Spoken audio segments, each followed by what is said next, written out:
Hello friends, welcome back to our channel Guntur middle class vlogs Telugu. Friends, నేను ఈరోజు మీకోసం Maruti Suzuki Alto సేల్కి అయితే తీసుకోవడం జరిగింది. చాలా తక్కువలో మంచి కండిషన్లో ఉన్న బండి, ఎక్సలెంట్ గుడ్ కండిషన్లో ఉన్న బండి, పాస్టర్ గారు వాడిన బండి, ఎక్సలెంట్ కండిషన్లో ఉంది బండి. దీని మోడల్ వచ్చేసి 2009. నా తరపు నుంచి మీకు మీ కుటుంబ సభ్యులందరికీ హ్యాపీ న్యూ ఇయర్. ఆ కార్ మోడల్ చూసుకుంటే 2009, లైఫ్ చూసుకుంటే 2024 12 నెలల దాకా లైఫ్ ఉందంటే ఇంకో 1 ఇయర్ ఉంది. థమ్ కూడా రెడీగా ఉంది. ఇంజన్ అయితే ఎక్సలెంట్ కండిషన్లో ఉంది. ఏసీ కూడా బాగొస్తుంది.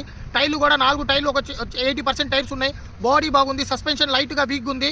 ఎక్సలెంట్ కండిషన్లో ఉంది. పూర్తిగా వీడియో చూడాలంటే రేపు మార్నింగ్ 10 కల్లా వస్తుంది. రేపు మార్నింగ్ 10 కల్లా మీకు వస్తుంది. మీరు పూర్తిగా వీడియో చూడాలంటే మా ఛానల్ మీద క్లిక్ చేయండి. గుంటూరు మిడిల్ క్లాస్ వ్లాగ్స్ అని మీ యూట్యూబ్లో సెర్చ్ చేస్తే ఆటోమేటిక్గా ఓపెన్ అవుతుంది. ఫస్ట్ వీడియో కనిపిస్తుంది. దయచేసి పూర్తిగా వీడియో చూడండి.